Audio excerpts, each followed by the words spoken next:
ഇന്നിവൻ വാസമസേ മമൻ നിത്യബ്രഹ്മചാരികൾ മുൻപനല്ലോ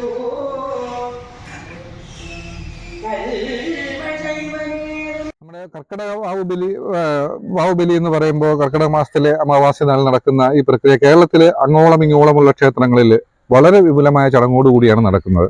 ഇത് വളരെ പ്രധാനപ്പെട്ട ഒരു കാര്യം എന്ന് പറയാനുള്ള കാരണം ഈ പിതൃക്കളെ സ്മരിക്കുക, അല്ലെങ്കിൽ മരിച്ചുപോയ തലമുറകളെ നമ്മൾ സ്മരിക്കുക, അവർക്ക് വേണ്ടി അവരുടെ ആത്മാവിന് നിത്യശാന്തി നേർന്നുകൊണ്ടുള്ള പൂജകളും മന്ത്രങ്ങളും ഒക്കെ ഉരുവിട്ട് അവർക്ക് പിണ്ടസമർപ്പണം നടത്തി ഒക്കെയുള്ള ചടങ്ങുകളാണ് നടക്കുന്നത്. അപ്പോൾ വരുന്ന ഭക്തജനങ്ങൾക്ക് എന്തൊക്കെ സൗകര്യങ്ങളാണ് നമ്മൾ ക്ഷേത്രത്തിൽ ഒരുക്കിയത്? നമ്മൾ രാവിലെ 8 മണി തൊട്ട് തിലഹോമം നടത്തുന്നു. പിന്നെ 9:30 തൊട്ട് പിതൃപൂജ.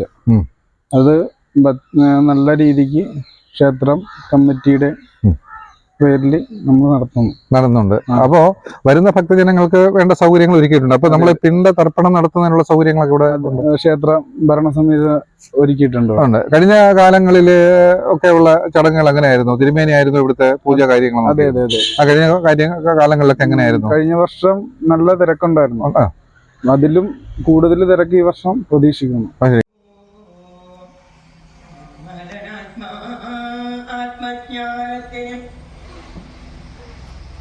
ഇന്നിവൻ വാസമസേ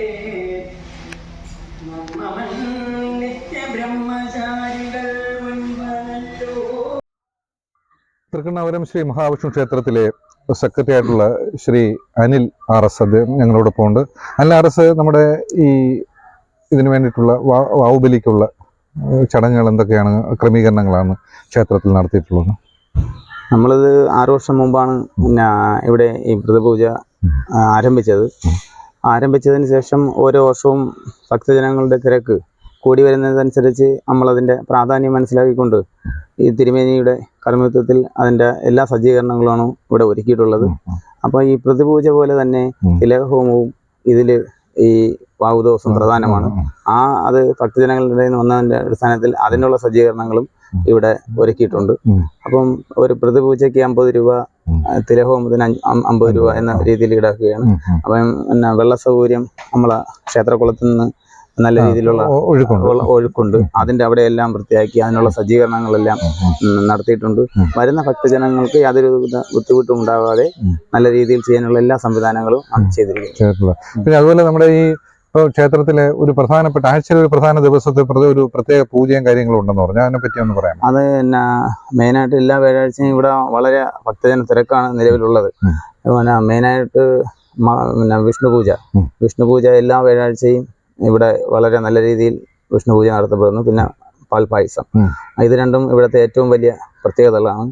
ഈ ഒരു മാസത്തിൽ 4 വ്യാഴാഴ്ചയും ഇവിടെ വലിയ ജനത്തിരക്കാണ്. ആ ജനത്തിരക്ക് പ്രമാണിച്ച് ഇപ്പം ഒരു 5 മാസം കൊണ്ട് ഇവിടെ വരുന്ന ഭക്തജനങ്ങൾക്കെല്ലാം കഞ്ഞിസദ്യ ഉണ്ട് വ്യാഴാഴ്ച ദിവസം. പിന്നെ എല്ലാ ദിവസവും വരുന്ന എല്ലാ ഭക്തർക്കും പിന്നെ കഞ്ഞിയും പയറും. അപ്പൊ രാവിലെ വരുന്ന ഒരു 10 മണി 10:30 മണിക്കാണ് ഇവിടെ നിന്ന് പോകുന്നത്. അപ്പൊ അതും ഇവിടെ ഈ ജനബാഹുല്യം മനസ്സിലാക്കിയാണ് അത് ചെയ്തിരിക്കുന്നത്. വളരെ പ്രധാനപ്പെട്ട ഒരു ചടങ്ങാണ് ഇവിടെ വിഷ്ണു പൂജ ചെയ്യുന്നത്. ഇപ്പൊ നമ്മുടെ ക്ഷേത്രം ട്രസ്റ്റിന്റെ കീഴിൽ പ്രവർത്തിക്കുന്ന ക്ഷേത്രമല്ല? ട്രസ്റ്റ് അല്ല, ദേവസ്വം ബോർഡ് നമ്മുടെ കമ്മിറ്റിയാണ്. അത് കമ്മിറ്റിയാണ് നിയന്ത്രിക്കുന്നത്. അപ്പോ ഇതിന്റെ ചെലവൊക്കെ എങ്ങനെ മെയിൻറ്റെയിൻ ചെയ്യുന്നത്? നമ്മുടെ ഈ ഇതിന് അധികം ചെലവ് വല്ലതും വരുമോ? ഇത് ഭക്തജനങ്ങളിൽ നിന്ന് ഒരു കരിയായിട്ട് സംഭാവന തരുന്നവരുണ്ട്. ഒരു കഞ്ഞി സദ്യ ഒരു വ്യാഴാഴ്ച നടത്തുന്നതിനൊരു ചെറിയൊരു പൈസ ഇവിടെ ഉണ്ട്. അപ്പൊ അങ്ങനെ ഒരുപാട് അരി ഇവിടെ ഒരുപാട് പേര് പിന്നെ വന്ന് ഓരോ കാര്യങ്ങള് പിന്നെ വഴിപാടായി സമർപ്പിക്കുന്ന ഇഷ്ടംപോലെ ചാക്കരി വരുന്നു. അതുകൊണ്ട് അതിന്റെ അടിസ്ഥാനത്തിൽ കാര്യങ്ങളെല്ലാം നല്ല രീതിയിലാണ് നടന്നു പോകുന്നത്.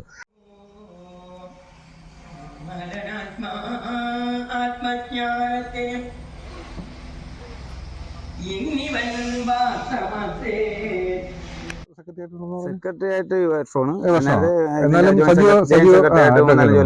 നിങ്ങളുടെ കുറെ പേര് ചെറുപ്പക്കാരുടെ സജീവ ഇടപെടൽ ക്ഷേത്രത്തിന്റെ വികസന കാര്യങ്ങൾക്കായാലും അതുമായി ബന്ധപ്പെട്ട എല്ലാ കാര്യങ്ങൾക്കും ഉണ്ട്. ഇനി ഉത്സവം വരുമ്പോൾ തന്നെ നിങ്ങളുടെ സാന്നിധ്യങ്ങളൊക്കെ വളരെ ശ്രീകൃഷ്ണജയന്തി നല്ല നടത്തണമെന്നുള്ള ഉൾപ്പെടെയുള്ള നടത്തുന്നുണ്ട്. അപ്പൊ അങ്ങനെ ക്ഷേത്രത്തിന്റെ ഉന്നമനത്തിന് വേണ്ടി പ്രവർത്തിക്കുന്ന നിങ്ങൾക്ക് ഭഗവാന്റെ അനുഗ്രഹം ഉണ്ടാകട്ടെ എന്ന് ആശംസിച്ചുകൊണ്ട് പിതൃപൂജ മറ്റെല്ലായിടത്തെക്കാട്ടിലും ഗംഭീരമായി നടത്തുന്നതിനുള്ള എല്ലാ സൗകര്യങ്ങളും ഇവിടെ ചെയ്തിട്ടുണ്ട്. ഭക്തജനങ്ങൾ ക്ഷേത്ര കമ്മിറ്റിയുമായി സമീപിച്ചാൽ നിങ്ങൾക്ക് എല്ലാ സൗകര്യങ്ങളും കൂടി പിതൃപൂജ ചെയ്യാവുന്നതാണ്.